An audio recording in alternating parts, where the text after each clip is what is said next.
হরে কৃষ্ণ, সকলকে আজকে শাস্ত্রচক্ষুর গীতা ক্লাসে স্বাগতম। আজকের এই পর্বে আমি শ্রীমদ্ ভাগবত গীতার 3য় অধ্যায়ের 28 নম্বর শ্লোকে শুদ্ধ সংস্কৃত উচ্চারণ নিয়ে আলোচনা করব। এর পূর্ববর্তী ভিডিওতে আমি এই অধ্যায়েরই 27 নম্বর শ্লোকে শুদ্ধ সংস্কৃত উচ্চারণ নিয়ে আলোচনা করেছিলাম। তো যারা পূর্ববর্তী ভিডিওটি দেখেননি, উপরের আই বাটনটি ক্লিক করে দেখে নিতে পারবেন।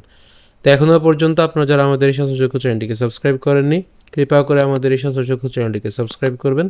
এবং ইতিমধ্যে আপনারা যারা আমাদের এই শাস্ত্রচক্ষু চ্যানেলটিকে সাবস্ক্রাইব করেছেন তাদেরকে অসংখ্য ধন্যবাদ।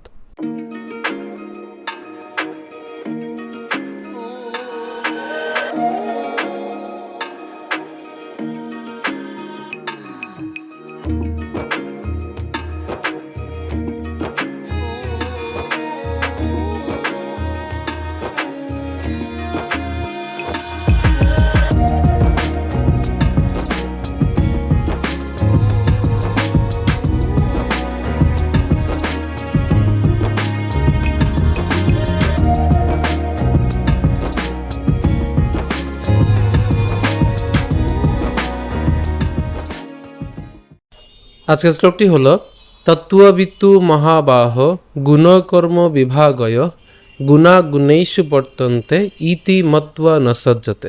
একদমই সহজ শ্লোকটি, একটু প্রথম থেকে খেয়াল করি। উচ্চারণ কেমন হচ্ছে? তত্ত্ব। ঠিক আছে, তত্ত্ব।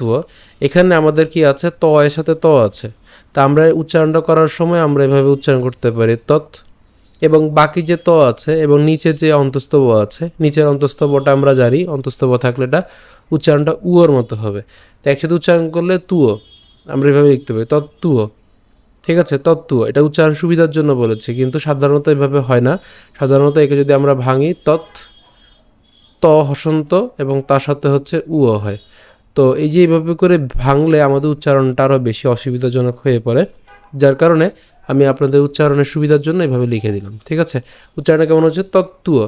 দেখুন, তত্ত্বুয়, তত্ত্বুয়। ঠিক আছে, তত্ত্বুয়। এরপর বিত্তু, তত্ত্বুয় বিত্তু মহাবাহ, তত্ত্বুয় বিত্তু মহাবাহ।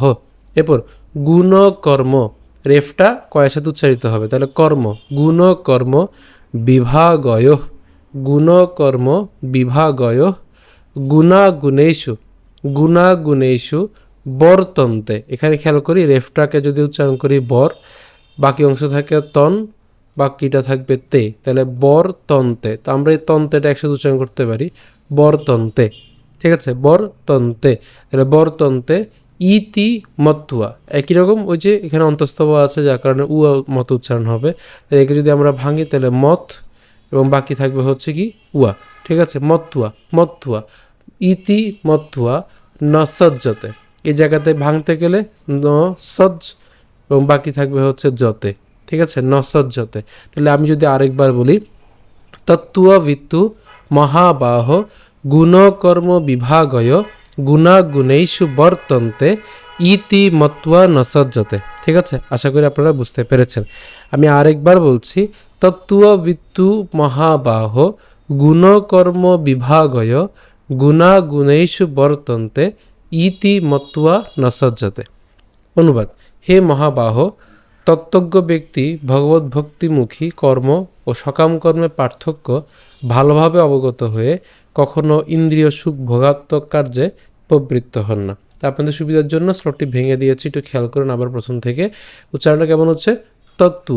এই যে আমরা যদিও ভেঙেছি, কিন্তু একসাথে উচ্চারণ করব তত্ত্ব, তত্ত্ব বিত্তু, তত্ত্ব বিত্তু মহাবাহ, তত্ত্ব বিত্তু মহাবাহ গুণকর্ম বিভাগয়, গুণকর্ম বিভাগয় গুণাগুণেষু, গুণাগুণেষু বর্তন্তে। এটা একসাথে উচ্চারণ করবো, বর্তন্তে, গুণাগুণেষু বর্তন্তে ইতি মত্ত্বা, ইতি মত্ত্বা ন সজ্জতে, ইতি মত্ত্বা ন সজ্জতে। তা আমি যদি সুর করে পাঠ করি তাহলে কেমন হবে? তত্ত্ববিত্তু মহাবাহ গুণকর্ম বিভাগয় গুণাগুণেষু বর্তন্তে ইতি মত্ত্বা ন সজ্জতে। আমি আবার বলছি, তত্ত্ববিত্তু মহাবাহ গুণকর্ম বিভাগয় গুণাগুণেষু বর্তন্তে ইতি মত্ত্বা ন সজ্জতে। আশা করি আপনারা বুঝতে পেরেছেন। যদি ভিডিও ভালো লেগে থাকে অবশ্যই ভিডিওতে আমাদের লাইক দিবেন এবং বেশি বেশি করে কমেন্ট এবং শেয়ার করবেন। তো এখনও পর্যন্ত আমাদের এই শতচক্ষু চ্যানেলটিকে যারা সাবস্ক্রাইব করেননি, কৃপা করে আমাদের এই শতচক্ষু চ্যানেলটিকে সাবস্ক্রাইব করবেন এবং ইতিমধ্যে আপনারা যারা আমাদের এই শতচক্ষু চ্যানেলটিকে সাবস্ক্রাইব করেছেন তাদেরকে অসংখ্য ধন্যবাদ। ধন্যবাদ সবাইকে। হরে কৃষ্ণ।